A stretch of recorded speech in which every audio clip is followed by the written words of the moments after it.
السلام عليكم حبايبي، كيف نتوما؟ لاباس عليكم؟ نتمنى تكونوا بخير وعلى خير. اليوم رجعت معكم بواحد الشهيوه سهله مهله، يعني يقدر اي واحد يوجدها في الدار، مقادير متوفره.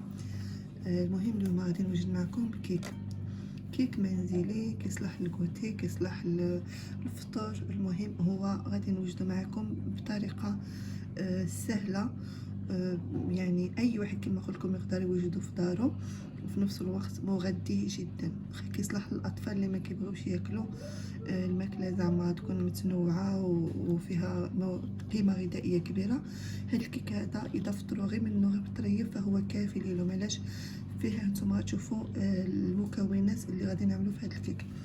تبعوا معايا، ما تنساوش اللايك والاشتراك، واذا عجبكم الفيديو طبعا تعليق تحفيزي كيف من العاده، وشكرا على المتابعه. غادي ناخذ هنايا عندي 4 بيضات،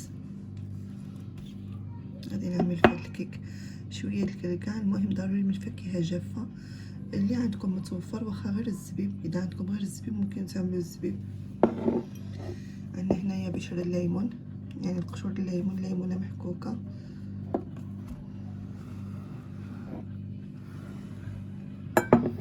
عندنا هنا دانون، انا عندي هذا صغير، ممكن تعملوا غير واحد الياغورت واحد منه، يعني واحد. انا عندي صغيرين عملت جوج. وطبعا الزيت والسكر، وعندي لافاني، وعندي الخمره ديال الحلوى. لافاني ممكن تعملوا سائله، انا عندي غابره. وكاين الخمره الحلوى ديال 20 غرام، ممكن تعملوا غير مثلا 14 غرام، تعملوا غير نص ديالها، معلقه ونص منها، ما تعملوهاش كامله. المهم بسم الله على بركه الله. اول حاجه غادي نعملوا البيضات هما الاوليين. بسم الله.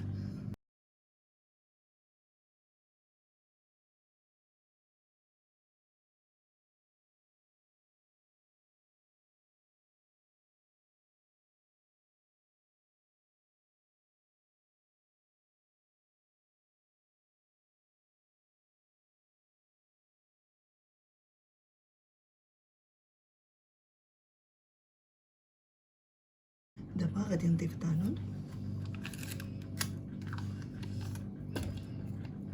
بسم الله.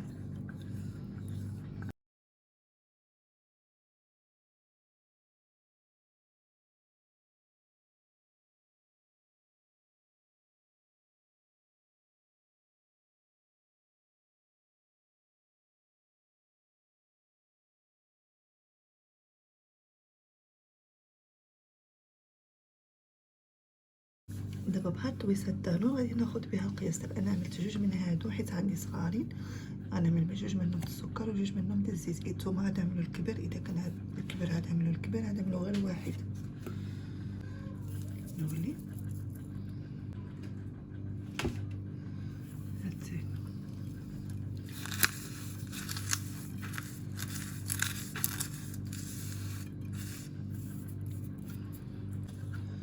دابا غادي نعملوا الزيت، غادي نعملوا هذا عامر بالزيت. ها الاولي، الثاني واخا ما يعمرش مزيان، غير شويه.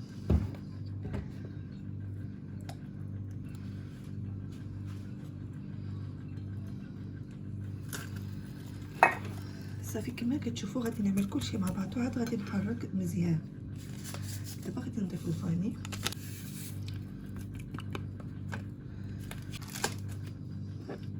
غادي نضيف قشور ديال الليمون الحامض اولا الليمون، ما هادو.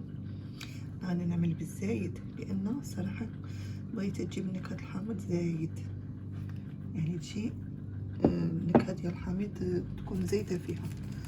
غادي نعمل الخمره ديال الحلوى دابا، عاد غنعمل الدقيق، لان دابا باش كتذوب مزيان ما كتعملناش داك كيبقاو ديك الحبيبات الخميره في الكيك، لان حنا نخلطوها غير يدويا هكذا باش كتذوب مزيان، هكذا باش كتذوب مزيان، ويعني كتجي مزيانه، كتجي كتطلع لنا الكيكه ديالنا مزيان. يعني الدقيق هو غادي غنخلي الكاع يعني الجوز، وغادي نعمل الدقيق هو اخر حاجه. هادشي اللي كنعملو صافي في هاد الكيكه، هي الطريقه ديالي. حاولوا ما تكونوا كتخلطوا هكذا هاد الخلطات تكونوا كتخلطوا جهه وحده باش كيتجمع الريح وسط الكيك وسط العجين ديال الكيك. صراحه واحد الرائحه رائعه ديال الحامض مع الفاني.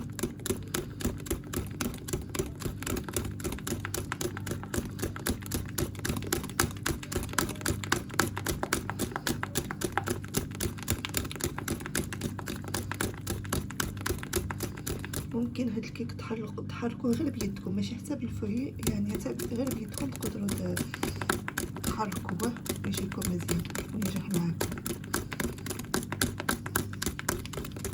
صافي كما كتشوفوا ها هو الكيك، يعني العجين كلشي يتجانس مع بعضو مزيان. دابا غادي نضيف الدقيق شويه بشويه. الدقيق غادي نضيفوه على خطوات على مراحل. مهم الدقيق ضروري تكونوا كتغربلوه هكذا بهذه الطريقه، وانتم عينكم ميزانكم. غادي نعمل شويه وغادي نحرك ومن بعد غنزيد نحرك بشويه، دائما في اتجاه واحد.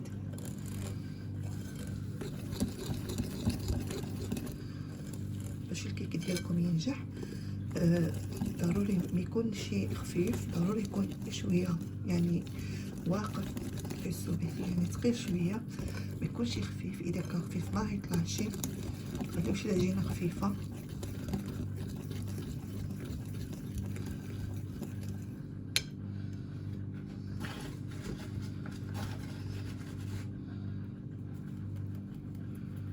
واهم حاجه ملي تكون الكيك ديالكم وسط الفران ما تفتحوش عليها الفران. اذا فتحتوا الفران غطيح، غتكون طلعت من بعد غادي تطيح.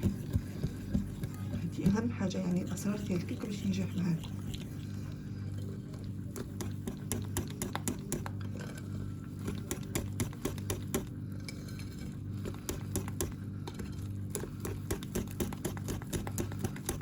ونحن عينا ميزاننا مع هاد الكيكات ديالي كيكه تقليديه، عينك ميزانك معاها.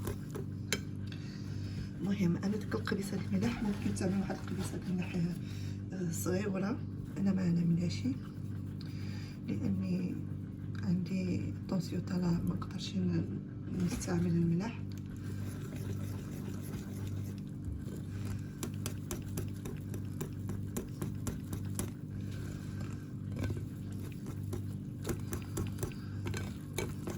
ولكن نتوما تقدروا تضيفوا واحد القبيصه الملح رشيشه صغيره باش كتهرس داك المرق.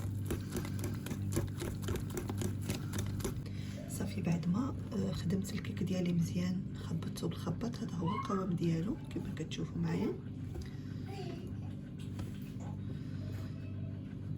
خدمته يعني غير شويه ماشي بزاف، واحد 5 دقائق خلطته هكذا ولا 3 دقائق. المهم غير تجانسوا المقادير مزيان مع بعضهم وصافي. المهم هذا هو القوام ديالو. دابا غادي نضيف له حتى نخويه في الطاوه ونضيف له الكركاع. دابا غادي نضيفو في الطاوه. تشوفوا دهنت الطاوه ديالي بالزبده ورشيتها بالدقيق. دابا غادي نخوي الكيك ديالي. بسم الله. على يدي، ضروري تعليو يدكم عند تخويو الكيك. الخطوه مهمه انكم تعليو يدكم باش كيدخل الهواء في الكيك.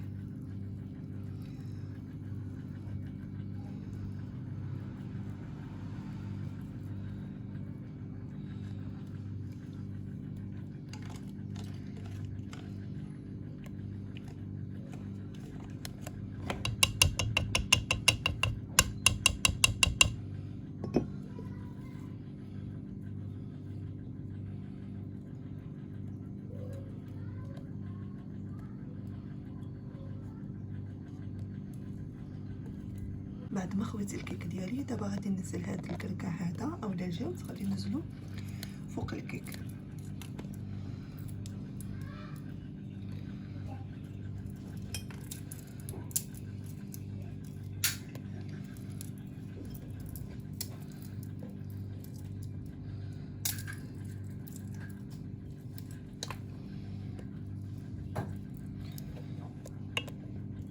كنكملوا بهذه الطريقه. غادي نعمل الوجه ديالها كامل بالكركاع ومن بعد غندخلوها للفران واحد نص ساعه. المهم كل واحد بالفران ديالو. ولكن على الاقل نصف ساعه على درجه الفران يكون 170 200، وكل واحد والفران ديالو. كما كتشوفوا الحبايب ديالي، ها هي الكيكه وجدات كما كتشوفوا ما شاء الله. كتجي غزاله ما شاء الله. القوام ديالها هو هذاك. انا غادي ندخل الموس باش تشوفوا واش طابت مزيان.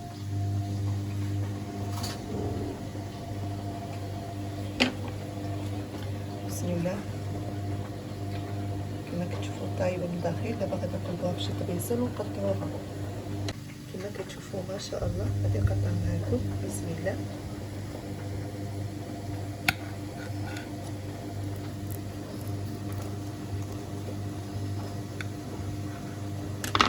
هي بقى سخونه، شوفوا ما شاء الله باقي كيطلع منها الربو، بقى سخونه. شوفوا ما شاء الله كيفاش رطبه، كتجي رطبه بزاف. هذه من الكيكات اللي كيجيو رطبين، يعني ما كتحتاجش انك يعني تشرب معاهم شي حاجه، كتجي غزال.